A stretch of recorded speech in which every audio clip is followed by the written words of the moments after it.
स्वागत आहे। तर मित्रांनो, आपण नवीन इनिशिएटिव्ह चालू करत आहोत तो म्हणजे बँकिंगचा। तर मित्रांनो, आपण आतापर्यंत जसं झालं रिझनिंग झालं, क्वांट झालं आणि इंग्लिश या विविध गोष्टींबद्दल जाणून घेतलं। तर मित्रांनो, आज आपण महत्त्वाच्या टॉपिक बद्दल डिस्कस करणार आहोत, तो म्हणजे सर्वात लो हँगिंग फ्रुट्स बँकिंगचा। त्याला असं आपण संबोधतो, तो म्हणजे कोणता मित्रांनो? General awareness. मित्रांनो, आपण कालच्या 2-3 लेक्चर्स मध्ये आपण बघितले, जसं आपण इंग्लिश विषय समजावून घेतलं, क्वांट विषय समजावून घेतलं, रिझनिंग विषय समजावून घेतलं। तर आज आपण जनरल अवेअरनेस बद्दल बघणार आहोत। सर्वात महत्त्वाची गोष्ट कोणती असते बरं कोणत्याही एक्झामला प्रिपरेशन करताना? तर महत्त्वाची गोष्ट ही असते की त्या एक्झाम बद्दलचे आपल्याला प्रॉपर नॉलेज असलं पाहिजे। फॉर एक्झाम्पल, आपण यूपीएससी एमपीएससी ची एक्झाम करणार आहोत, ती एक्झाम ऍक्च्युअल मध्ये आपल्याला फ्युचर मध्ये कोणती पोस्ट देणार असते। त्याच्यानंतर आपण बँकिंग एक्झामचे प्रिपरेशन करणार आहोत, तर याच्या थ्रू आपण ज्या पोस्टसाठी आपण अप्लाय करणार आहोत, तर त्याच्या ऍक्च्युअल मध्ये कुठल्या डिव्हिजन मध्ये मला वर्कआउट करायचंय, मग त्या अनुषंगाने काय केलेलं असतं, तर आयोगाने तो क्वेश्चन पेपर सेट केलेला असतो। मग त्या क्वेश्चन पेपर कोणत्या माध्यमातून येत असतो, तर सिलेबसच्या माध्यमातून येत असतो, बरोबर। मग सर्वात महत्त्वाच्या गोष्टी म्हणजे काय झालं मित्रांनो, तर रिझनिंग, कम्प्युटर ऍप्टिट्यूड वगैरे तुम्ही मॅमच्या लेक्चर्स मध्ये बघितलं असणार। त्याच्यानंतरची गोष्ट काय, इंग्लिश लँग्वेज, बरोबर। त्याच्यानंतरची गोष्ट म्हणजे डेटा अनालिसिस आणि इंटरप्रिटेशन। या सगळ्या गोष्टी तुम्ही प्रॉपरली बघून घेतल्या। आणि त्याच्यामध्ये महत्त्वाची गोष्ट काय असते की नंबर ऑफ क्वेश्चन्स किती विचारतात। प्रिव्हियस इयर क्वेश्चन पेपर्स मध्ये आपण जेव्हा बघतो, तर नंबर ऑफ क्वेश्चन्स किती विचारले आहेत आणि त्याच्यानंतर त्या क्वेश्चन्सला किती मार्क्स हे अलॉट झालेले आहेत, आणि सोबतच काय, तर किती वेळ आपल्याला त्या क्वेश्चन सॉल्व्ह करण्यासाठी मिळत असतो, बरोबर।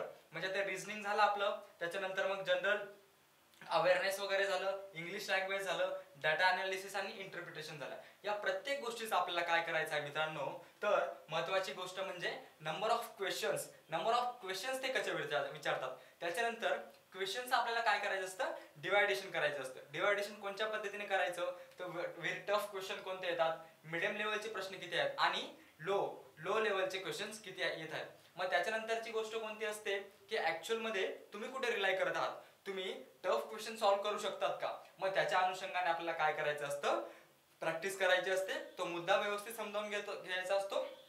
आणि मग या सगळ्या गोष्टी आपल्याला प्रॉपरली समजावून घेण्यासाठी महत्त्वाची गोष्ट काय असते मित्रांनो, तर एका मेंटरची आपल्याला प्रॉपरली गरज असते। आणि हे कॉन्सेप्ट एका वेळेस जेव्हा आपले क्लिअर झाले, मग नंतर काय होतं मित्रांनो, आपण त्या गोष्टी प्रॉपरली काय करू शकतो, सॉल्व्ह करू शकतो। मग ह्या गोष्टी कशाच्या झाल्या, रिझनिंगच्या झाल्या, इंग्लिश लँग्वेज झालं आणि डाटा अनालिसिस इंटरप्रिटेशनच्या वगैरे झाल्या। तर आज आपला महत्त्वाचा टॉपिक कोणता आहे बरं, तर आज आपला महत्त्वाचा टॉपिक आहे तर जनरल इकॉनॉमी बँकिंग अवेअरनेस। तर सर्वात पहिला मुद्दा आपल्याला कोणता डिस्कस करायचा मित्रांनो, आता आयबीपीएस पीओच्या ज्या एक्झाम्स आहेत, मेन्स मध्ये याचं वेटेज आहे, पण प्री मध्ये याचं वेटेज नाही आहे। प्री मध्ये नाबार्डची एक्झाम देतो आपण किंवा आरबीआयच्या एक्झाम देतो, त्याच्यामध्ये मग ग्रेड ए वगैरेच्या एक्झाम असतील किंवा ग्रेड बी च्या एक्झाम असतील, त्याच्यामध्ये पूर्व परीक्षेमध्ये आपल्याला जनरल अवेअरनेस आणि इकॉनॉमीचा वेटेज आहे। आणि आयबीपीएस पीओची मेन्स एक्झाम झाली, तर ह्या आयबीपीएस पीओच्या प्रिलिम्स मध्ये आपल्याला जनरल अवेअरनेस सहसा एवढं वेटेज नाहीये, पण याचं वेटेज सर्वात जास्त कशामध्ये आपल्याला मुख्य परीक्षेमध्ये आहे। मग जनरल अवेअरनेस म्हणजे नक्की काय असतं बरं, जनरल अवेअरनेस म्हणजे ही गोष्ट असते, ज्या अधिकाऱ्याला मी नेमणूक करणार आहे उद्या, जो अधिकारी आपण जे आयबीपीएस वगैरे एक्झाम कंडक्ट करत असते, हे अधिकारी कोणाच्या मार्फत आपण रिक्रूट करतो, तर सरकारी गव्हर्नमेंटच्या आधारे हे अधिकारी रिक्रूट होत असतात त्या पर्टिक्युलर बँक्स मध्ये। मग तो अधिकारीचं सहसा पद कुठेही येऊ शकतं, महाराष्ट्रात म्हणा किंवा भारतात म्हणा, त्याला कुठेही पोस्टिंग येऊ शकते। मग तो क्युरियस असला पाहिजे आजूबाजूच्या गोष्टींबद्दल। आजूबाजूच्या गोष्टी कोणत्या असतात बरं, आजूबाजूच्या गोष्टीमध्ये इंटरनॅशनल न्यूज काय घडत आहे, नॅशनल न्यूज कोणती घडत आहे, सोबतच स्पोर्ट्स मध्ये काही इव्हेंट चालू आहेत, सोबत कोणाला नोबेल पीस प्राइज कोणाला मिळाला आहे का, किंवा क्रिकेटमध्ये काही गोष्टी होत आहे, फुटबॉलमध्ये होत आहे, या सगळ्या गोष्टींचं आपल्याला काय असलं पाहिजे, जनरल अवेअरनेस असलं पाहिजे। म्हणजे जगात ज्या घडामोडी घडत आहेत, आपल्या महाराष्ट्रात ज्या घडामोडी घडत आहे, भारत देशामध्ये ज्या घडामोडी घडत आहे, याबद्दलचं या माणसाला अवेअरनेस आहे का नाही, हे कुठे चेक करत असतात, ह्या गोष्टी आपल्याला चेक करत असतात कुठे, बँकिंग अवेअरनेस मध्ये, इकॉनॉमी आणि जनरल स्टडीज मध्ये। मग ते काय विचारू शकतात की ह्या वर्षाचा नोबेल पीस प्राइज कोणाला मिळाला, किंवा ते कोणत्या गोष्टी विचारू शकतात की क्रिकेटमध्ये यावेळेस वर्ल्ड कप कोणते जिंकलं, मग हायेस्ट रन कोणाचे होते, मग या अनुषंगाने प्रश्न ते विचारत असतात, बरोबर आहे। मग आयबीपीएस पीओच्या मेन्स एक्झाम मध्ये किती नंबर ऑफ क्वेश्चन्स किती आहेत मित्रांनो, 40 क्वेश्चन ते विचारतात, आणि मॅक्झिमम नंबर अलोकेशन किती केलेले आहे त्यांना, किती, तर 40 मार्क्स, आणि टाइम किती असतो तुमच्याकडे, 35 मिनिटं असतात, म्हणजे 40 प्रश्न तुम्हाला 35 मिनिटात सॉल्व्ह करायचे असतात, बरोबर. सहसा विद्यार्थी काय करत असतात, कोणत्याही बँकेचे प्रिपरेशन करत असताना सहसा विद्यार्थी काय रिझनिंग, कम्प्युटर, त्याच्यानंतर मग इंग्लिश लँग्वेज, क्वांट वगैरे खूप परफेक्टली करतात आणि ह्या सब्जेक्ट बद्दल काय करतात ते टाळाटाळ करत असतात. ते म्हणतात की बाबा एखादं मॅगझिन घेतलं, एखादे न्यूजपेपर, ऍट द एंड आपण त्या एकत्र गोष्टी करू, सिंक्रोनाइज करू आणि ती रीडिंग करू. पण जनरल अवेअरनेसचा मुद्दा आपल्याला आधी समजून घेतला पाहिजे. का बरं हा पेपर आयोग कंडक्ट करत आहे, IBPSच्या एक्झाम, नाबार्डच्या एक्झाम, RBIच्या बँकेच्या कोणत्याही एक्झाम का बरं त्यांनी मेन्शन केलेलं आहे, तर अवेअरनेस. जो अधिकारी उद्या मी नेमणूक करणार आहे त्याला आपल्या देशात, आपल्या राज्यात, आपल्या जगामध्ये बेसिक गोष्टीचा इम्पॉर्टन्स आहे त्या गोष्टींचा अवेअरनेस असलं पाहिजे. म्हणून इन जनरल जेव्हा आपण समाजात वावरत असतो तरी सुद्धा या बेसिक गोष्टींचा नॉलेज पाहिजेच आहे. मग आपण एक रिकॉग्नाइज पोस्ट साठी जेव्हा प्रिपरेशन करतो तर या सब्जेक्टला आपण इक्विव्हॅलंट, जसं रिझनिंगला, मॅथ्सला आणि बाकीच्या विषयांना जेवढं महत्व देतो तेवढंच महत्व आपण कोणाला दिलं पाहिजे, जनरल अवेअरनेसला दिलं पाहिजे. मग तुम्हाला जेवढं अवेअरनेस राहणार आहे सोसायटी बद्दल किंवा काय सध्या स्थितीला घडत आहे तेवढेच तुम्हाला काय मिळू शकतात, मार्क्स हे मिळू शकतात, बरोबर आहे. मग काय करायचं मित्रांनो, प्रिव्हियस इयरचे 5 ते 10 वर्षाचे प्रश्न घ्यायचे, बरोबर आहे. क्वेश्चन्स घेतलं, प्रत्येक सेक्टर मध्ये आपल्याला कोणत्या कोणत्या गोष्टी करायच्या आहेत, प्रत्येक सेक्टर मध्ये आपल्याला महत्त्वाच्या गोष्टी कोणत्या करायच्या आहेत, तर क्वांट झालं, तुमचं general economy awareness, banking awareness झालं, इंग्लिश झालं, प्रत्येकाची PYQ घ्यायचे आणि त्याला काय करायचे, डिवायडेशन करायचं. टफेस्ट कोणते आहेत, मॉडरेट्स आणि इझिएस्ट वे, बरोबर. या अनुषंगाने आपल्याला काय करायचं असतं, डिवायडेशन करायचं असतं. रिझनिंग मध्ये पण त्याच पद्धतीने आपल्याला काय हार्डवर्क करायचा असतो. त्याच्यानंतर मग इंग्लिश वगैरे झालं आणि तुमचं क्वांट झालं. सोबत काय घेऊन चालायचं असतं तुम्हाला, जनरल इकॉनॉमी आणि बँकिंग अवेअरनेस, बरोबर आहे. मग त्याच्यासाठी आपण कशा पद्धतीने अभ्यास केला पाहिजे, कोणती पुस्तकं वाचली पाहिजे, काय मॅगझिन वाचली पाहिजे का, न्यूजपेपर बघितलं पाहिजे का, डेली रेडिओ ऐकला पाहिजे का, तर ह्या गोष्टी आपण नेक्स्ट स्लाइड्स मध्ये बघणार आहोत. पण महत्त्वाची गोष्ट कोणती आहे, कोणत्याही एक्झामचे प्रिपरेशन करत असताना प्रत्येकाला आपल्याला इक्वली इम्पॉर्टन्स द्यायचा असतो. जेवढा आपण इक्वली इम्पॉर्टन्स देणार मित्रांनो तेवढाच जास्त आपल्याला काय होणार, जास्तीत जास्त मार्क आपण त्याच्या थ्रू प्राप्त करू शकतो. कुठल्याही सब्जेक्टला आपल्याला काय म्हणतो की अवॉइड करून चालणार नाही. त्यांनी ज्या गोष्टी सिलेबस मध्ये मेन्शन केलेल्या आहेत प्रत्येकाला इक्वली जस्टिस आपल्याला द्यायचं असतं. मग उद्या तुम्ही बँकेचे एखादे अधिकारी आले, 4 माणसांचं काम तुम्ही करत आहात, मग एखाद्याला तुम्ही इग्नोर करणार का, याचं काम मी करून नाही देणार, तर नाही, असं काम चालत नाही. मग कोणतेही सब्जेक्ट तुम्ही हँडल करत असताना प्रत्येक सब्जेक्टला आपल्याला काय करायचं असतं, इक्वली वेटेज हे द्यायचं असतं, बरोबर आहे. मग काय प्रिव्हियस इयरचे क्वेश्चन पेपर्स घ्यायचे, टॉपिक्स डिवाइड करायचे आपल्याला, इझी टॉपिक्स, मॉडरेट टॉपिक आणि डिफिकल्ट टॉपिक्स. आणि डिफिकल्ट मध्ये पण 2 पार्ट्स, व्हेरी डिफिकल्ट आणि डिफिकल्ट. ज्या गोष्टी तुम्हाला टफ जातात आहे, कुठे कुठे तुम्हाला वर्कआउट करायचंय, मग तिथे तिथे तुम्हाला काय मिळत जाणार, गायडन्स घेत राहायचा, कॉन्सेप्ट क्लिअर करत जायचे आणि पुढे चालत जायचं. ओके, या गोष्टी तुम्हाला प्रत्येक एक्झामच्या सिलेबसच्या पॉइंट नुसार करून ठेवायचं. मग IBPS PO च्या मेन्स साठी पण हेच आणि SBI PO च्या मेन्स साठी पण हेच, बरोबर आहे. परत एकदा जनरल बँकिंग इकॉनॉमी अवेअरनेस मध्ये नंबर ऑफ क्वेश्चन्स किती आहेत, 50 क्वेश्चन्स आणि किती मार्क्सचं अलोकेशन आहे, 60 ईच सेक्शनला. ओके, आणि टाइम किती मिळतो आपल्याला, 45 मिनिट्स.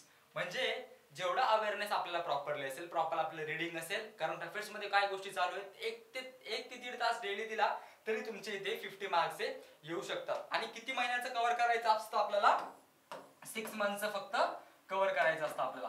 6 महिन्याचं जरी आपण करंट कव्हर केलं तरी सुद्धा आपल्याला मोर दॅन 80 to 90% मार्क्स याच्यामध्ये येऊ शकतात. म्हणजे 50 पैकी 40 ते 45 प्रश्न राईट हे आपले होऊ शकतात. आणि काही काही मुलं तर असे असतात की ते पूर्ण 50च्या 50 क्वेश्चनचे राईट आणू शकतात. मग त्यांनी घेतलेली मेहनत, मग त्याच्यावरतीच आपला फायनल कट ऑफ आणि कोण इन होणार आहे आणि कोण आउट होणार आहे ह्या गोष्टी डिफाईन होत असतात मित्रांनो. आता मग नेक्स्ट स्लाइड्स मध्ये आपण बघून घेऊयात इम्पॉर्टंट टॉपिक्स, बरोबर आहे. आता करंट अफेअर्स मध्ये पहिलं बघूया बँकिंग अवेअरनेस, बरोबर आहे. आता बँकिंग अवेअरनेस ही गोष्ट आपण करत असताना महत्त्वाची गोष्ट काय असते बरं, सर्वात आधी गोष्ट असते आपल्याला थोडंसं हिस्टॉरिकल अँगल माहिती असला पाहिजे. हिस्टॉरिकल अँगल कोणता असतो, तर पूर्वीच्या काळामध्ये आपण एखादी गोष्ट घ्यायची राहिली तर आपण काय करायचो, गुड्स अँड सर्व्हिसेसचं एक्सचेंज करायचो. तुझ्याकडे काय अन्नधान्य असेल, माझ्याकडे एखादी वस्तू असेल तर ते आपण काय करायचो, एक्सचेंज करत राहायचो. आणि त्याच्यानंतर मग काय व्हायचं मित्रांनो, त्याच्यानंतर महत्त्वाची गोष्ट काय व्हायची, तर कालांतराने आपल्या पैशामध्ये बदल होत गेले. मग काही विविध नाणी आपण वापरू लागलो, त्या नाणींच्या माध्यमातून आपण ट्रान्झॅक्शन करू लागलो. त्याच्यानंतरच्या काळामध्ये मग आपण पैसा वगैरे उदयास आला. ओके, त्याच्यानंतर मग विविध चेंजेस होत गेले. मग आपण कार्ड पेमेंट करू लागलो आणि आत्ताच्या सध्याच्या कंडिशन मध्ये आपण कशा पद्धतीने ट्रान्झॅक्शन करतो, तर ऑनलाईन पद्धतीने आपण ट्रान्झॅक्शन करतो. मग फोन पे वगैरे झालं किंवा गुगल पे वगैरे झालं, हे कसं होत जातं, इव्हॅल्युएशन होत जातं. मग बँकिंग अवेअरनेस मध्ये पण ह्याच गोष्टी असतात. कसं इव्हॉल्युशन होत गेलं, मग डेबिट क्रेडिट कार्ड्स आपण यूज करायचो. मग त्याच्यासाठी कोणत्या कोणत्या बँक्स आहेत बरं ह्या कार्डची फॅसिलिटीज देतो. त्याच्यानंतर ऑनलाईन पेमेंट मध्ये कोणत्या कोणत्या कंपनीज त्याच्यामध्ये आता मेन्शन केलेल्या आहेत, किंवा पेटीएम बँक्स कोणत्या असतात, आरआरबी कोणत्या आहेत, रुरल बँक मध्ये काय रोल आहे, नाबार्डचा काय रोल आहे, आरबीआयचा काय रोल आहे, ज्या व्यापारी बँका आहेत आपल्या कमर्शियल बँक वगैरे झाल्या, या कशा पद्धतीने वर्कआउट करत असतात. मग त्याच्यामध्ये आरबीआयचा काय रोल आहे, आरबीआयचा एकूण इन्फ्लेशन रेट ते कशा पद्धतीने टार्गेट करत असतात, ह्या सगळ्या गोष्टी आपल्याला बँकिंग अवेअरनेस मध्ये माहिती असल्या पाहिजे.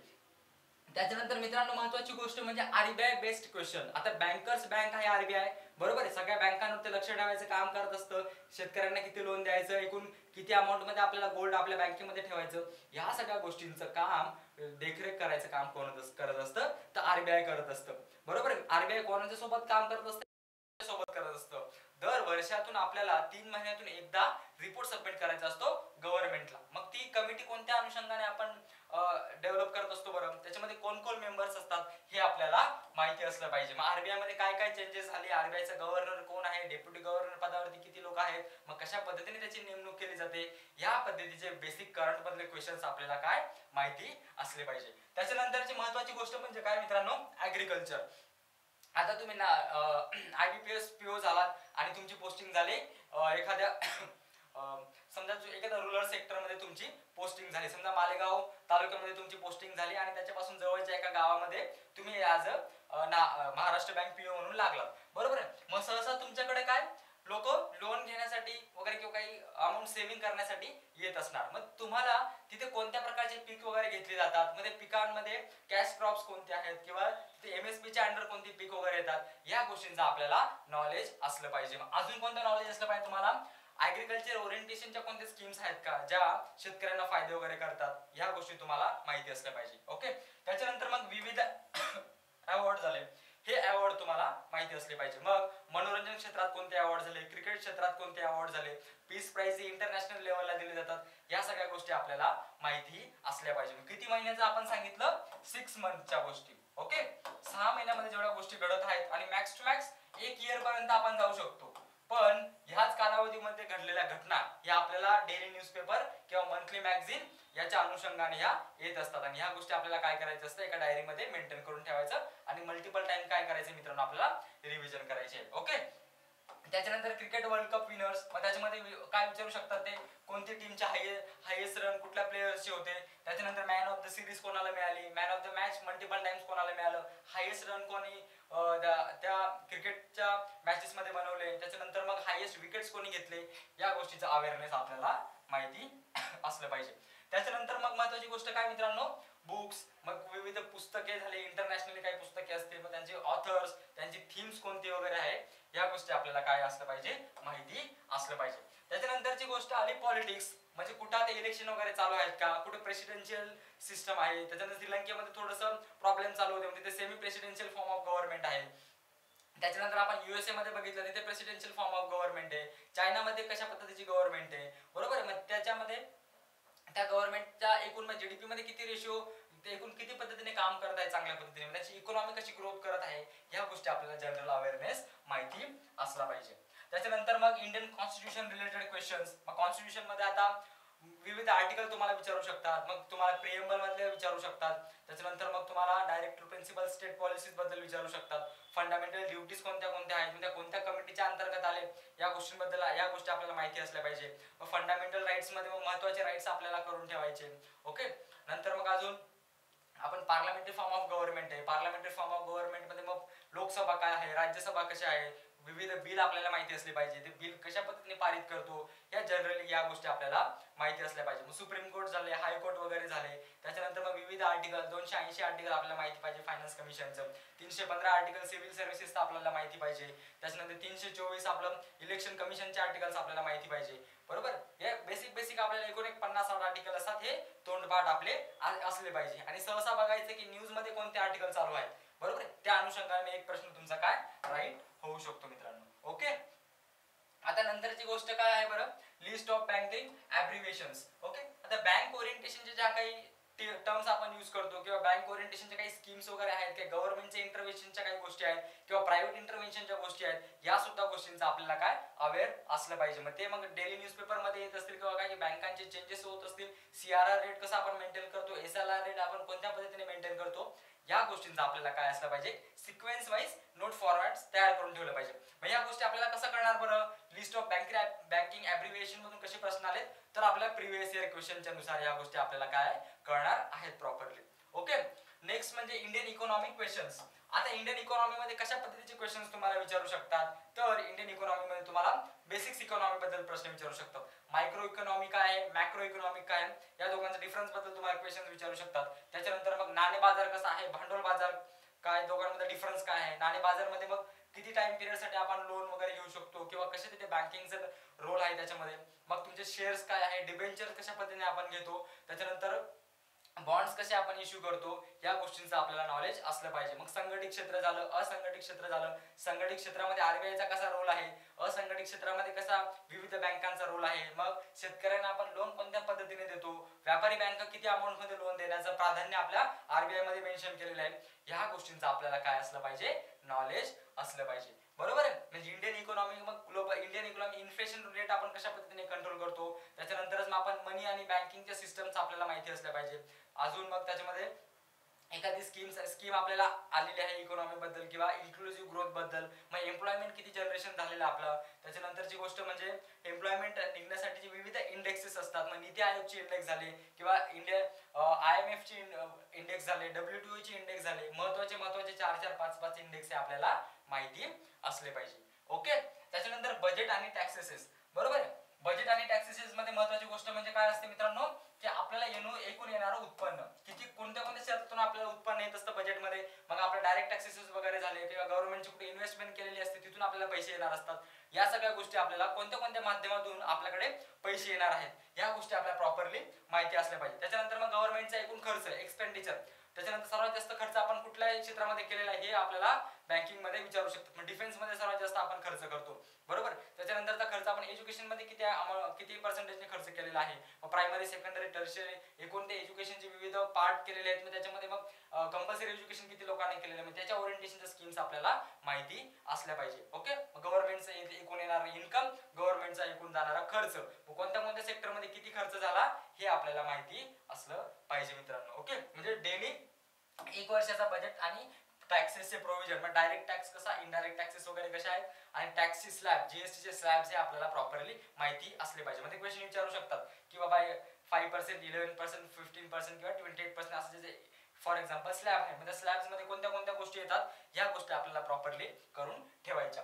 नंतरच्या गोष्टी मग गव्हर्नमेंट स्कीम्स, मग 6-7 सेक्टर आहेत, या सेक्टर मध्ये फॉर कोणते सेक्टर झाले, त्याच्यानंतर मग SC ST ट्राईब झाले, ओबीसी वगैरे झाले, त्याच्यानंतर मग वल्नरेबल सेक्शन झाले, विमेन झाले, त्याच्यानंतर मग ओल्ड एज वगैरेच्या लोक झाले, या सगळ्यांसाठी गव्हर्नमेंट कोणत्या पद्धतीच्या स्कीम्स आणत आहे, मग या स्कीम्स आपल्याला बऱ्यापैकी डिटेलमध्ये करून ठेवायच्या. डिटेलमध्ये म्हणजे कसं तुम्हाला कळणार, प्रिव्हियस इयर क्वेश्चन पेपर्स मध्ये बघ, महिला विकास बाल कल्याण बद्दल काही एखादी स्कीम त्यांनी विचारली आहे का, मग ही स्कीम कोणत्या पद्धतीने विचारलेली आहे हे आपल्याला काय माहिती असलं पाहिजे. मग टोटल आपल्याला 50 स्कीम्स प्रॉपरली करून ठेवायच्या. एखाद 2 प्रश्न विचारला तर आपला बऱ्यापैकी राईट येऊ शकतो. मग स्कीम मध्ये काय करायची, महत्वाची गोष्ट कोणत्या मिनिस्ट्रीच्या अंतर्गत ती स्कीम आलेली आहे आणि एखाद्या राज्याची पण आपल्याला स्कीम विचारू शकतात जी हायलाइटेड होत असेल. ओके, या अनुषंगाने आपल्याला 40-50 स्कीम्स या प्रॉपरली करून ठेवायच्या. मग त्याचा मोटो काय आहे, कोणत्या मिनिस्ट्रीच्या अंडर आलेले आहे, किती फंडिंग तिला मिळालेलं आहे आणि त्याच्यानंतर लोकांना होणार आहे त्याच्यातून फायदा, या गोष्टी आपल्याला काय करायच्या,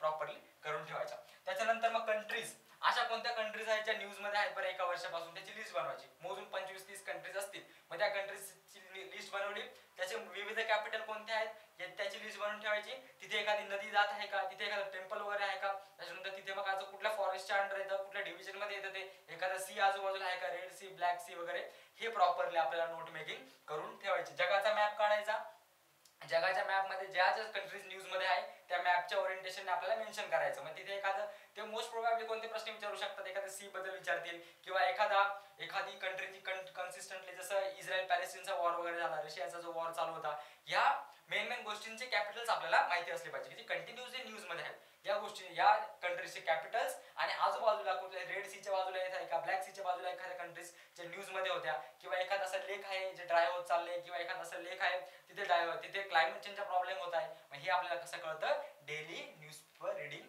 मधून कळतं. ओके, मग न्यूजपेपर रिडिंग आपल्याला डेली केला पाहिजे, म्हणजे हे अवेअरनेस असलं पाहिजे. उद्या जो अधिकारी होणार आहे, या अधिकाऱ्याला आपल्या देशामध्ये, आपल्या राज्यामध्ये, आपल्या गावामध्ये काय गोष्टी चालू आहेत त्याचा अवेअरनेस आहे का नाही, याला मी एवढ्या मोठ्या पदावर जो उद्या बसवणार आहे तर हा जनरल गोष्टी का वाचतो का नाही, हे त्याला, त्या आयोगाला किंवा जे इन्स्टिट्यूशन आपली एक्झाम घेत असते त्यांना फक्त आपल्याकडून करून घ्यायचं असतं मित्रांनो. ओके, म्हणजे एक जनरल कॅन्डिडेट म्हणून, कोणीही जनरल ह्युमन बिंग, आपण ऍज अ सिटीजन म्हणून सुद्धा आपल्याला गोष्टी माहिती असल्या पाहिजे. काय चालू आहे बरं आपल्या इकॉनॉमीमध्ये, काय परिस्थिती आहे, शेतकऱ्यांची काय परिस्थिती आहे, म्हणजे ह्या अवेअरनेसच्या गोष्टी असतात. म्हणजे कोणत्या कोणत्या माध्यमातून आपल्याला कळतात, न्यूजपेपरच्या माध्यमातून, किंवा त्याच्यानंतर डेली आपण टेलिव्हिजनचा एखादा चॅनल फॉलो केला पाहिजे, किंवा विविध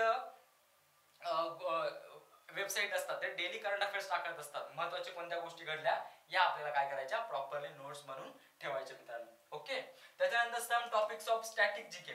आता सम स्टॅटिक टॉपिक्स कोणते असू शकतात, जे विविध हिस्ट्रीचे काही टॉपिक्स आहेत, जिओग्राफीचे काही टॉपिक्स आहेत, सायन्सचे काही टॉपिक आहेत, याच्यावरती पण आधी PYQ मध्ये बघायचं. स्टॅटिक ओरिएंटेड ज्या गोष्टी कन्सिस्टंटली आपण विविध सब्जेक्टच्या माध्यमातून स्टडी करत असतो. मग पॉलिटी मधले असतील, हिस्ट्री मधले असतील, ओके, मग जिओग्राफी मधले असतील, जिओग्राफी मध्ये मग एखादी रिव्हरची ट्रिब्युटरी तुम्हाला विचारू शकतात, एखाद्या रामसर साइट्स बद्दल विचारू शकतात, मग एखादं तुम्हाला नागार्जुन श्रीशुलम टायगर रिझर्व कुठे आहे, मग किती स्टेट्सच्या बाउंड्रीज मध्ये ते कनेक्टेड आहे, असा प्रश्न सुद्धा तुम्हाला विचारू शकतात. त्याच्यानंतर मग नॉर्थ ईस्ट मध्ये हा एरिया नेहमी हायलाइटेड असतो, नॉर्थ ईस्ट मध्ये किती आपल्या एकूण रामसर साइट्स आहेत, सेंचुरीज आहे किंवा नॅशनल पार्क्स आहे, त्या प्रॉपरली बघून घ्यायच्या. त्याच्यानंतर जम्मू काश्मीर मध्ये कोणते कोणते लेक्स वगैरे आहेत, किंवा मग सध्या स्थितीला नवीन रामसर साइट ज्या आल्या आहेत त्याच्याबद्दल आपल्याला काय असली पाहिजे, बेसिक नॉलेज असलं पाहिजे. मग रामसर कन्व्हेन्शन कुठून उगम पावलं, इराक मधून वगैरे, ते तिथून आपण विविध देशांना ते आपण प्रोव्हाइड केलं, मग त्याच्या मागची काय रिझन आहे, या बेसिक गोष्टी आपल्याला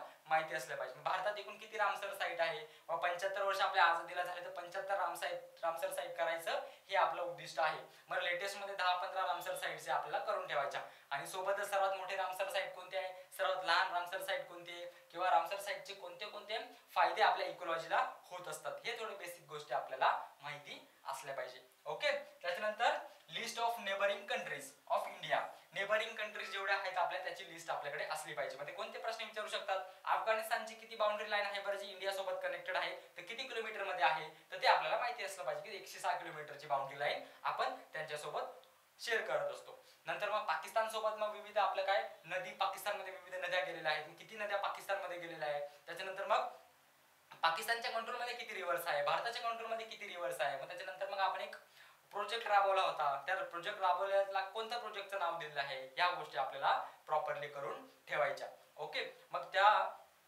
रिव्हर्स आपल्याला प्रॉपरली नॉलेज असलं पाहिजे. मग पाकिस्तान मध्ये गेल्यानंतर मग ते फायनली कुठल्या समुद्रात वगैरे मिळतात असे प्रश्न सुद्धा ते विचारू शकतात. नेबर कंट्रीज बद्दल मग आपल्याला प्रॉपरली करून ठेवायचं. चायना झालं इकडे, मणिपूर मध्ये काही टेन्शन असतील तर तिथल्या जागेचा आपल्याला प्रॉपरली करून ठेवायचं की ते जागा कुठल्या रिव्हर आहे का तिथे एखादी, किंवा माउंटेन वगैरे आहे का, किंवा त्याच्यामध्ये एखादं कॅपिटल तिथून पास झालंय का, या अनुषंगाने आपल्याला नोट्स भरून ठेवायचे. म्हणजे ज्या टोटल 100 टॉपिक्स असतील, या 100 टॉपिक्सचा आपल्याला 6 महिन्यामध्ये घडलेल्या गोष्टी असतील, 100 किंवा 200 पण असू शकतात. हे टॉपिक्स घ्यायचे आणि त्या टॉपिक्सला रिसर्च करायचे, थोडं गुगलवरती जाऊन, तिथे एखादी साईट, एखादे रिव्हर, एखादं टेम्पल, त्याच्यामधलाच एखादा प्रश्न उचलून तुम्हाला तिथे विचारू शकतात. पण सहसा एक जनरल कॅन्डिडेट म्हणून, भारताचा नागरिक म्हणून या गोष्टींचा आपल्याला अवेअरनेस, नॉलेज हे प्रॉपर असलं पाहिजे मित्रांनो. ओके, फायनान्स आणि इन्शुरन्स. फायनान्स आणि इन्शुरन्स बद्दलच्या पण आपल्याला गोष्टी माहिती असल्या पाहिजे. ओके, मग बँकिंग क्षेत्रामधल्या गोष्टी झाल्या, किंवा इन्शुरन्स सेक्टरमध्ये मग किती अमाऊंट मध्ये आपण शेतकऱ्यांना कोणत्या कोणत्या माध्यमातून त्यांना इन्शुरन्स दिलं जातं, किंवा हेल्थ पॉलिसीज वगैरेच्या गोष्टी झाल्या, ज्या बँकेच्या मार्फत आपण लोकांपर्यंत पोहोचवण्याचं काम करत असतो. बरोबर, ह्या गोष्टी आपल्याला माहिती असल्या पाहिजे. परत स्पोर्ट्स, आपण जसं मागे बघितलं विविध स्पोर्ट्स जे आपले चालू आहेत जगामध्ये, एखादं स्पोर्ट्स बॅडमिंटन वगैरे असेल, किंवा मग आपण हॉकी वगैरे म्हणतो, कोण जिंकलं, किंवा ऑपोनंट मध्ये कोणती टीम होती, या गोष्टी महत्वाचे प्लेयर्स वगैरे जे न्यूज मध्ये असतील, या आपल्याला प्रॉपरली काय असलं माहिती असलं पाहिजे. ओके, मग आता मित्रांनो आपण महत्वाची गोष्ट म्हणजे काय बघणार आहोत आता, तर आता आपण हे बजेट बघणार आहोत. आता बजेट हा एक टॉपिक झाला. बरं, आता मग या बजेट टॉपिकचं आपल्याला विश्लेषण कशा पद्धतीने करायचं असतं, की कसा प्रश्न येऊ शकतो. पहिली स्टेप मी तुम्हाला काय सांगितली, पहिली स्टेप म्हणजे मागचे 10 वर्षाचे प्रश्न काढायचे, की बजेटमध्ये कोणते कोणते प्रश्न विचारलेले आहेत. ओके, मग आपल्याला आयडिया येऊन जाते, मग आपल्याला मार्ग दाखवतो, हो की नाही. जे मुलं विद्यार्थी सिलेक्ट होत असतात ते का सिलेक्ट होतात, त्यांचं अनालिसिस फार छान असतं, हो का नाही. खूपच पीएचडी होल्डर झाले किंवा खूपच एक्स्ट्रा नॉलेज गेन केलेले लोक सिलेक्ट होतात असं काय आहे का, नाही. कोणते लोक सिलेक्ट होतात, ज्यांना जनरल अवेअरनेस आहे. जनरल अवेअरनेस कशाचं, देशामध्ये काय चालू आहे, रिझनिंग मधलं पण जनरल गोष्टी, जनरल मॅथमॅटिक्स आपल्याला माहिती असलं, जनरल इंग्लिश आपल्याला माहिती असलं पाहिजे. उद्या एखादा माणूस आपल्याकडे एखादा लेटर घेऊन आला, त्याला एखादं लोन पाहिजे असतं, तिथे आपल्याला इंग्रजी वाचता आलं पाहिजे, त्याला ग्रामॅटिकल गोष्टी त्याने प्रॉपर लिहिल्या आहेत का, ती गोष्ट तुम्हाला अंडरस्टँड झाली आहे का नाही, आणि मग त्याच्या अनुषंगाने तुम्हाला पुढच्या स्टेप्स घ्यायचे असतात ना. म्हणून आपल्याला इंग्लिश असतं. त्याच्यानंतर डेली कॅल्क्युलेशन आपल्याला करायचं असतं, एवढी इन्व्हेस्टमेंट आपल्या बँकेमध्ये आली, एवढा पैसा, एवढा फंड आपल्या बँकेमध्ये आला, या अनुषंगाने मग आपल्याला काय करायचं असतं, तर त्याचं कॅल्क्युलेशन वगैरे त्या गोष्टी मॅनेज करायचे असतं एका मॅनेजरला, किंवा आपण प्रोबेशनरी ऑफिसर म्हणून जेव्हा नेमणूक होते तेव्हा. त्याच्यानंतरची गोष्ट काय असते, की तुम्हाला अधिकारी पदावर तर ते बसवणारच आहेत, पण हा अधिकारी थोडासा क्युरियस असला पाहिजे. बाजूच्या बँकिंग मध्ये काय सिस्टम चालू आहे, आरबीआय मध्ये काय गोष्टी चालू आहेत, नाबार्ड मध्ये काय गोष्टी चालू आहेत, याचा अवेअरनेस असलं पाहिजे. जगामध्ये काय चालू आहे, तो अपडेटेड आहे का त्या बाकीच्या गोष्टींसोबत. म्हणून थोडंसं आपलं काय चेक केलं जातं, अवेअरनेस चेक केलं जातं. मग आता कोणती गोष्ट आपल्याला बघायची याच्यामध्ये, बजेट आणि टॅक्सेशन हा एक आपण टॉपिक घेतला. मग याच्यात ते बाकीचे पण टॉपिक्स तुम्हाला त्या अनुषंगाने करायचे असतात. तर कशा पद्धतीने, पहिलं म्हणजे काय, की द इंडियन बजेट 2022-23. ओके, मग पहिली गोष्ट आपल्याला डिफेन्स. ओके, डिफेन्स मध्ये मग कोणत्या कोणत्या गोष्टींसाठी आपण खर्च केला, ओके, कोणत्या गोष्टींमध्ये आपण फायटर प्लेन्स घेतले का, मग त्यांचं काय नाव होतं, हा प्रश्न येऊ शकतो. त्याच्यानंतर मग किती अलोकेशन आपण डिफेन्स मध्ये केलेले, आर्मी, नेव्ही, एअरफोर्स. मग आर्मी, नेव्ही, एअरफोर्स मध्ये त्याच्यानंतर मग कोणत्या पद्धतीने आपण एक्झाम त्यांची कंडक्ट केली, त्या एक्झामचं आपल्याला नाव असलं पाहिजे. त्याच्यानंतर कोणत्या कोणत्या बॉर्डरवरती कोणते कोणते विविध फोर्सेस आपण डिप्लॉय करतो ते आपल्याला प्रॉपरली माहिती असलं पाहिजे. ओके, त्याच्यानंतर ट्रान्सपोर्टेशन अनुषंगाने एखादी भारतामध्ये सेंट्रल गव्हर्नमेंटची एखादी स्कीम आलेली आहे का, त्या स्कीम मध्ये अलोकेशन किती केलेलं आहे. आता रिसेंटली रिलीज झाला की सर्वात जास्त भारतामध्ये रोड्स हे महाराष्ट्रामध्ये आहेत. मग किती किलोमीटरचे रोड महाराष्ट्रामध्ये आहेत, मग 2 नंबरचे कशामध्ये आहेत, 2 नंबर उत्तर प्रदेशमध्ये आहेत, 3 नंबर कुठे आहेत, तर 3 नंबरचे आहेत राजस्थानमध्ये. ह्या गोष्टी आपल्याला माहिती असल्या पाहिजे. त्याच्यानंतर ट्रान्सफर ऑफ स्टेट्स बद्दलचं आपल्याला बेसिक नॉलेज असलं पाहिजे. एखाद्या स्टेट मध्ये एखादी चांगली स्कीम असू शकते, ओके, मग ते हायलाइट होत असतात, मग त्या स्कीम्स आपल्याला नोट्स बनवून ठेवायच्या. मग पेन्शन स्कीम वगैरे झाल्या, ओके. भारताचा एक सर्वात जास्त खर्च हा लोकांना पेन्शन आणि सॅलरी देण्यामध्ये पण होत असतो, मग ह्या गोष्टी पण बेसिक्स आपल्याला माहिती असल्या पाहिजे. नंतर काय, फूड सबसिडीज झाल्या. फूड सबसिडीज म्हणजे कोणत्या कोणत्या गोष्टी झाल्या बरं, आपल्याकडे स्टोअर करू, एखादं समजा आपण अन्नधान्य पिकवतो, ओके, जसं आपण ग्रेन रिव्हॉल्युशन केलं, ग्रेन रिव्हॉल्युशन झाल्यानंतर मग आपण आपला देश हा सेल्फ सफिशियंट झाला. कशामध्ये सेल्फ सफिशियंट झाला, फूड ग्रेन प्रोडक्शन मध्ये. त्याच्या आधी आपण कोणाकडून फूड ग्रेन्स घेत होतो, अमेरिका सारख्या देशाकडून. मग आपण ग्रीन रिव्हॉल्युशन इम्प्लिमेंट केलं आणि आपण सेल्फ सफिशियंट झालो. मग त्याच्यानंतर मग सरकारने कोणत्या गोष्टी त्याच्यामध्ये, या फूड ग्रेनला कशा पद्धतीने स्टोअर करून ठेवायचं, तर आपल्याला कोणत्या गोष्टी असल्या पाहिजे, त्याच्यामध्ये एमएसपी असलं पाहिजे, मिनिमम सपोर्ट प्राइस. एमएसपी मध्ये किती क्रॉप्स वगैरे येतात, ओके, हे क्रॉप्स आपल्याला माहिती असले पाहिजे. मिनिमम सपोर्ट प्राइस, की ही सरकार ऑलरेडी आपल्याला आधीच सांगून ठेवतं की तुम्ही ज्वारी लावणार आहात, बाजरी लावणार आहात, ज्या एमएसपीच्या अंडर जेवढे क्रॉप्स आहेत त्याची एवढी अमाऊंट मी तुम्हाला एका टायमानंतर देणार, मग तुम्ही याचं प्रोडक्शन घेऊ शकता. म्हणजे fix price, fix amount of आपल्याला काय मिळते, त्याच्यातून फायदा हा मिळत असतो. म्हणजे एमएसपी मध्ये किती प्रोडक्ट्स येतात हे आपल्याला माहिती असलं पाहिजे. त्याच्यानंतर मग पब्लिक डिस्ट्रीब्युशन सिस्टम आली आपली, पीडीएस. म्हणजे याचा उपयोग आपण कधी करतो, गरिबांना वगैरे अन्नधान्य देण्यासाठी. कमीत कमी रुपयामध्ये आपण त्यांना काय देत असतो, अन्नधान्य पुरवठा करत असतो. मग त्याच्या माध्यमातून किती स्टेट्सला किती, त्याच्यामध्ये सेंटरचा आणि स्टेटचा काय रोल आहे बरं, ग्राउंड लेवलला किती आपण पोहोचवलेलं आहे आतापर्यंत, एखादी स्कीम आहे की त्याच्यामध्ये अलोकेशन करण्यासाठी, ह्या गोष्टी आपल्याला माहिती असल्या पाहिजे. काय, कशा पद्धतीने आपण एमएसपी माध्यमातून प्रोडक्ट फूड ग्रेन वगैरे घेतो, स्टोअर करून ठेवतो, पब्लिक डिस्ट्रीब्युशनच्या माध्यमातून लोकांमध्ये आपण काय करतो, ते डिस्ट्रीब्यूट करत असतो. ह्या गोष्टी आपल्याला माहिती असल्या पाहिजे. त्याच्यानंतर रूरल डेव्हलपमेंट. मग रूरल डेव्हलपमेंट मध्ये सर्वात जास्त रोल कोणाचा आहे, तर National Bank for Agriculture and Rural Development, नाबार्डचा रोल आहे. मग नाबार्ड कोणत्या कोणत्या लोकांना लोन देतं बरं, नाबार्ड क्रेडिटने लोन देत असतं लोकांना, शेततळा बांधण्यासाठी, काही त्यांना पशुपालन करण्यासाठी लोन देत असतं, मत्स्यपालन करण्यासाठी लोन देत असतं. त्याच्यानंतर मग राज्यांना ते रोडवेज वगैरे कन्स्ट्रक्शन वगैरे करण्यासाठी, ब्रिजेस वगैरे कन्स्ट्रक्शन करण्यासाठी नाबार्ड हे गावागावापर्यंत प्रत्येकाला लोन देत असतं. मग ह्याच्या ओरिएंटेशनच्या स्कीम्स आपल्याला काय माहिती असल्या पाहिजे. मग टॅक्स ऍडमिनिस्ट्रेशन, किती आपण टॅक्स कलेक्ट केलेला आहे आपल्या भारत देशामध्ये, आणि हा टॅक्स कलेक्ट करत असताना मित्रांनो महत्वाची गोष्ट आपल्याला काय माहिती असली पाहिजे की हे प्रॉपरली टॅक्स आपण कलेक्ट करत आहोत का, आणि या टॅक्सच्या माध्यमातून आपल्याला काय करायचे असते, भारत देशाची डेव्हलपमेंट करायची असते. मग कोणता टॉपिक आपण याच्यामध्ये बघितला, बजेट आणि टॅक्सेशन हा टॉपिक बघितला. आणि ह्या टॉपिकचं आपण काय केलं, मग इथे विश्लेषण केलं. प्रत्येक क्षेत्रामधून आपण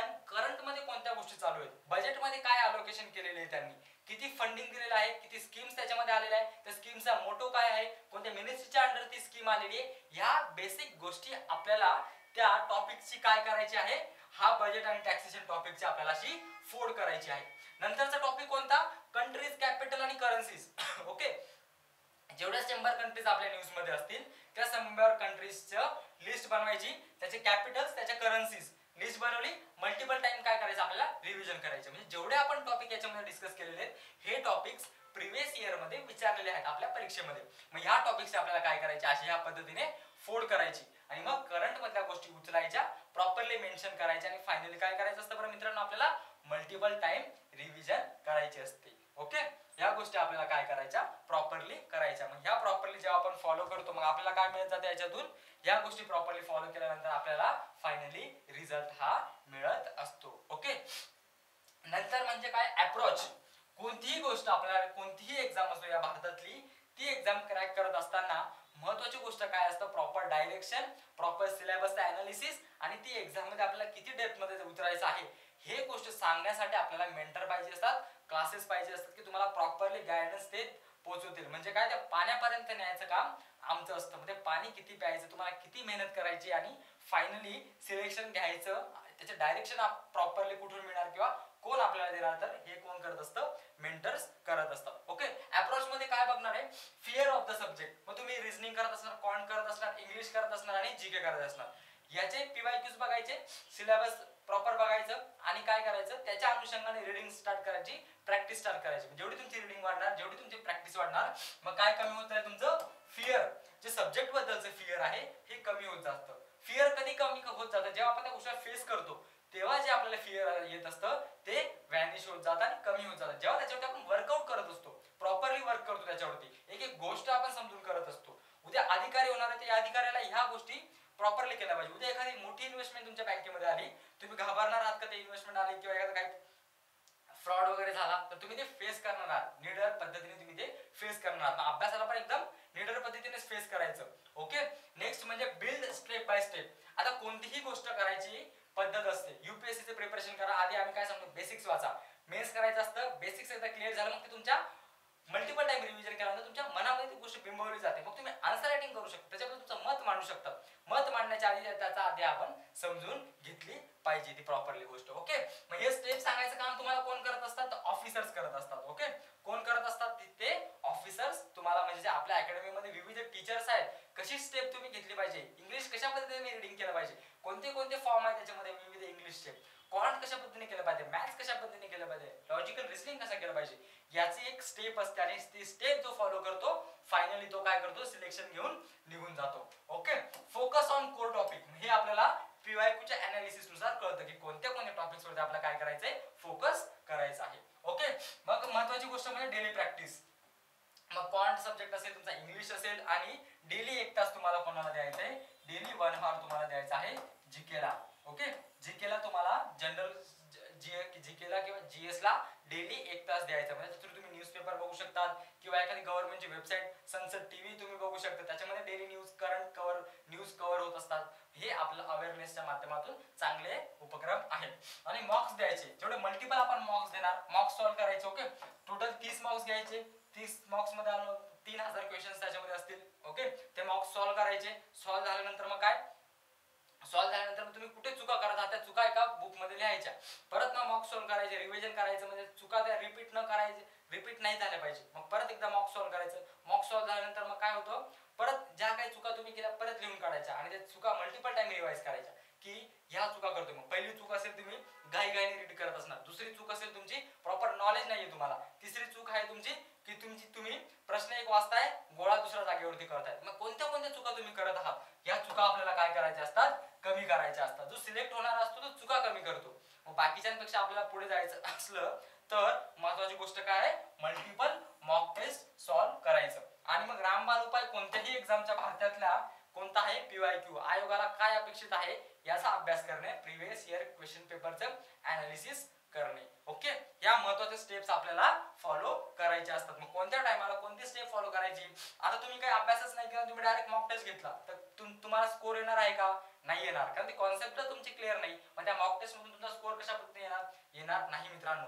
म्हणून प्रॉपरली आपल्याला स्टेप बाय स्टेप गोष्टी करायच्या असतात आणि स्लोली गोष्टी आपल्याला डायजेस्ट करायच्या असतात. ओके, त्याच्यानंतरची गोष्ट काय आहे मित्रांनो, एक महत्त्वाचे टिप्स मी तुम्हाला देतो की आता तुम्ही समजा डेली 6 ते 7 तास अभ्यास करत असणार, 8 तास अभ्यास करत असणार, तर प्रत्येक सब्जेक्ट हा आपला प्रॉपरली हाताळला गेला पाहिजे. समजा तुमचे इथे क्लासेस चालू आहेत, 2 सब्जेक्ट तुम्ही डेली कव्हर करतात, इंग्लिश आणि क्वांट. सोबतच 1 ते 1.5 तास तुम्ही कोणाला दिला पाहिजे, आपल्या सब्जेक्टला म्हणजे करंट अफेअर्सला तुम्ही डेली 1 तास दिला पाहिजे. मग डेली काय तुम्ही वाचू शकता, न्यूजपेपर. म्हणजे याचा तुम्हाला कशामध्ये फायदा होईल, इंग्लिशमध्ये पण तुम्हाला फायदा होऊ शकतो जर तुम्ही न्यूजपेपर वाचणार तर महत्त्वाची न्यूज. मग तुमच्यामध्ये एडिटोरियल पेज असतं ते वाचायचं. मग जगामध्ये काय पद्धतीने इन्व्हायरमेंट ओरिएंटेशनच्या नवीन काय गोष्टी येते का, डिझास्टर मॅनेजमेंट साठी काही नवीन गोष्टी आल्यात का, पॉलिटिक्स कशा पद्धतीने चालतंय, या गोष्टी तुम्हाला क्लिअर होऊ शकतात आणि याचा फायदा तुम्हाला मुलाखतीमध्ये सुद्धा होऊ शकतो. ओके, म्हणजे न्यूजपेपर प्रॉपरली रीड केला पाहिजे. एखादी मॅगझिन तुम्ही रीड करू शकता, योजना कुरुक्षेत्र सारखी असेल किंवा मग आम्ही पण आमच्या थ्रू प्रोव्हाइड वगैरे तर करत असू, तसं तुम्हाला आम्ही कळवू. मग आमची पण एखादी मॅगझिन तुम्ही फॉलो केली तर तुम्हाला त्याचा काय फायदा. ओके, परत एकदा प्रिव्हियस इयर क्वेश्चन पेपर आणि मॉक टेस्ट या रेग्युलर बेसिसवर असल्या पाहिजे. म्हणजे वीकली द्या तुम्ही किंवा वीक मधून 2 वेळा द्या. टेस्ट झाल्यानंतर त्याचं प्रॉपर अनालिसिस करा 2 तास. अनालिसिस झाल्यानंतर चुका लिहा, परत नेक्स्ट मॉक देणार त्या चुका कमी करा. ही प्रोसेस कंटिन्यू तुम्हाला फॉलो करायची असते. आणि स्पीड आणि ॲक्युरसी. ओके, आता बँकिंग एक्झाम झाली, ही स्पीड म्हणजे त्याच्यामध्ये टाइम दिलेला असतो, त्या टाइममध्ये त्या गोष्टी सॉल्व्ह करायच्या असतात. मग तुम्ही टाइम स्टॉप वॉच लावू शकता, स्टॉप वॉचच्या माध्यमातून ती गोष्ट तुम्ही सॉल्व्ह करू शकता. मग त्या अनुषंगाने तुम्ही प्रॅक्टिस ही केली पाहिजे. त्याच्यानंतर मेक मिस्टेक बुक, ही सर्वात महत्त्वाची गोष्ट आहे. आपल्याला प्रत्येकदा काय मिस्टेक करत आहोत, काय चुका करत आहोत या गोष्टी माहिती असल्या पाहिजे. बरोबर आहे, आपण डेली रीडिंग करतोय, क्वांट सॉल्व्ह करतोय, पण त्याच्यामध्ये काय चुका झाल्या माझ्या, क्वांटचा कॉन्सेप्ट क्लिअर नाही का बरं, हे लगेच मी त्या डायरीमध्ये लिहायचं. पण नेक्स्ट टाइम जेव्हा मी ती गोष्ट करणार तर माझी जी चूक होती ती चूक मी सॉल्व्ह करायचा काय प्रयत्न करणार. ओके, ह्या बेसिक स्टेप तुम्हाला माहिती असल्या पाहिजे. टाइमचं प्रॉपर मॅनेजमेंट करायचं, डेली न्यूजपेपर वाचायचं, एक मॅगझिन असलं पाहिजे तुमच्याकडे डेली, आणि त्याच्यानंतर मग त्या प्रिव्हियस इयर क्वेश्चन पेपरची काय केली पाहिजे, प्रॉपरली प्रॅक्टिस ही केली पाहिजे. ओके, या झाल्या तुमच्या बेसिक गोष्टी. परत एकदा आपण रिव्हिजन करूया. काय करायचं मित्रांनो, मागच्या 10 वर्षाचे प्रश्न घ्यायचे आणि प्रश्नांचं डिवायडेशन करायचं. मॅथ्स मधले किती क्वेश्चन आले आहेत, रिझनिंग मधले किती क्वेश्चन आले आहेत, इंग्लिश मधले किती क्वेश्चन आणि जीके मधले करंट अफेअर्स मध्ये किती क्वेश्चन आलेत, त्याचे थीम्स अंडरस्टँड करायचे. अवॉर्ड्स वरती प्रश्न आलेत का, बजेट वरती प्रश्न आलेला आहे का, जर आपण जनरल स्टडी जीकेचे स्टडी करत असणार तर टोटल 50 थीम असतील. मग त्या थीम्स वरती आपल्याला नोट मेकिंग करून ठेवायची आणि त्या नोट मेकिंगचं काय करायचं, मल्टिपल टाइम रिव्हिजन करायचे, मॉक सॉल्व्ह करायचे. आणि बऱ्यापैकी मित्रांनो तुम्हाला काय हे लो हँगिंग फ्रूट आहे. या लो हँगिंग फ्रूट मध्ये तुम्हाला प्रॉपरली स्टडी करायचा आणि फायनली काय मल्टिपल टाइम मॉक्स द्यायच्या. सोबतच आपले विविध टीचर्स आहेत, चांगले फॅकल्टी आहे आपल्याकडे.